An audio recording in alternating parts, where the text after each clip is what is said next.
Joseph Christopher Rocha enlisted in the U.S. Navy on his 18th birthday in 2004. He remembers being excited about his first overseas assignment, to serve in Bahrain. He became a dog handler with one of the Navy's biggest kennels. But Rocha says once he got there, he entered a culture of hazing and abuse at the hands of his fellow service members that made him feel like the animal. I was hogtied to a chair and rolled around the base, left in a dog kennel that had feces spread in it. Rocha says 6 weeks into his deployment, when he made it clear he wasn't interested in the unit's parties with prostitutes, the chief, Master-at-Arms Michael Toussaint, and others on the base made him a target. I was in a very small, high testosterone-driven unit of men. I think that's what began the questioning. Why don't you want to have sex with her? Are you a faggot? He says the hazing escalated across the unit. Incidents range from spraying down uniformed personnel with hoses to directing sailors to simulate sex acts on videotape. Petty Officer Sean Hogan, who was stationed in Bahrain with Rocha, remembers a so-called training video sailors were ordered to produce. Petty Officer Rocha and another junior sailor, they were instructed to go into a classroom by Chief Michael Toussaint, who orchestrated the entire training. And Chief Toussaint asked them to simulate homosexual sex on a couch. Hogan played a handler barging onto the scene with his dog. Rocha says the chief coached him on how to act in the video. Telling me that I needed to be more believable, act more queer, have a higher pitched voice, and make the sounds and gestures more realistic. The hazing got worse, but Rocha was afraid reporting it could lead to an investigation into whether or not he was gay. Youth Radio has interviewed 6 sailors from the K-9 unit. They all tell similar stories of abuse. One sailor, who would only talk on tape if we changed her voice, remembers seeing a different sexually charged video. In it, a female sailor was ordered to role-play as the lover of another woman in the unit, who was handcuffed to a bed and appeared naked under the sheets. My impression was, what on earth are these people thinking? How is this valid training for her to play, and I'm going to quote here, a bitchy lieutenant?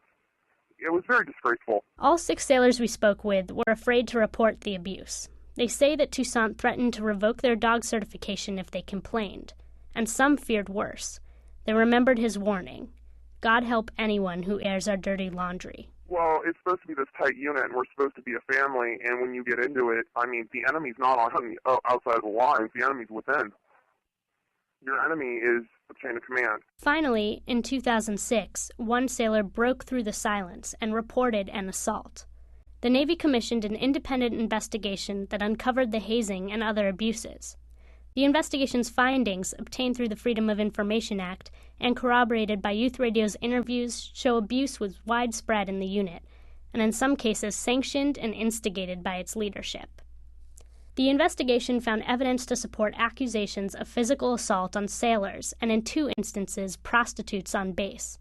The documents also show systemic hazing through humiliation and unnecessary labor. The conclusions and recommendations of the investigation are redacted in the copy of the report we obtained. To fill in the blanks, we called the Navy's regional spokesperson, Lieutenant Commander Wendy Snyder.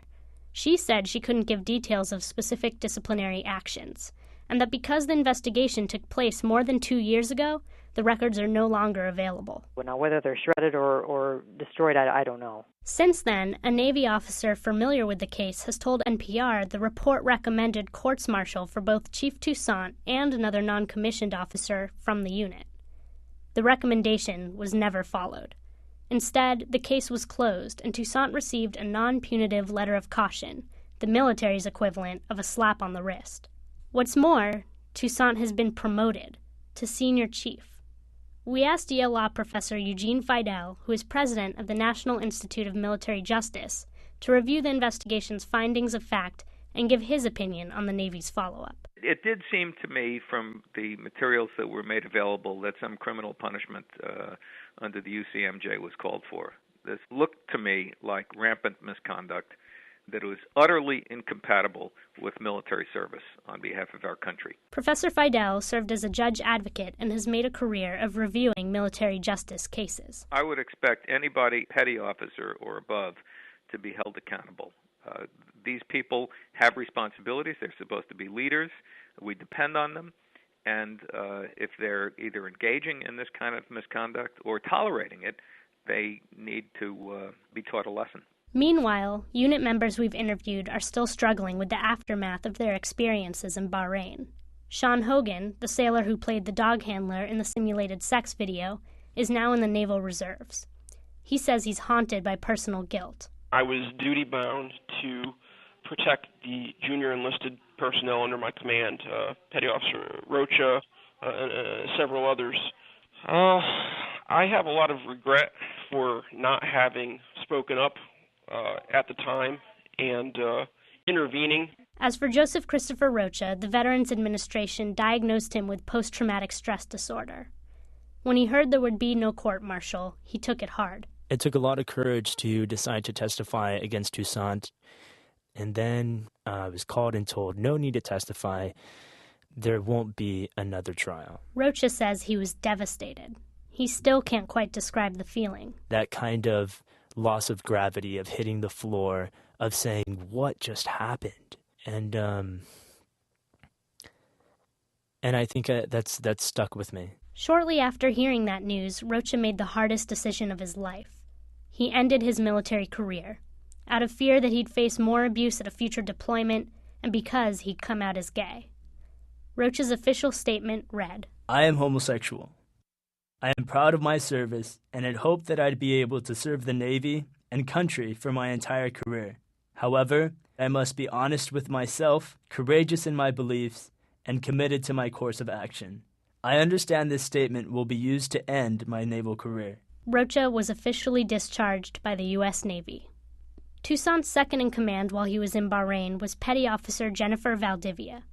Shortly after being told she'd be removed from her position in the kennel because of the hazing investigation, she took her own life. As for Toussaint, Youth Radio tried repeatedly to reach him by phone, through email, and via social networking sites.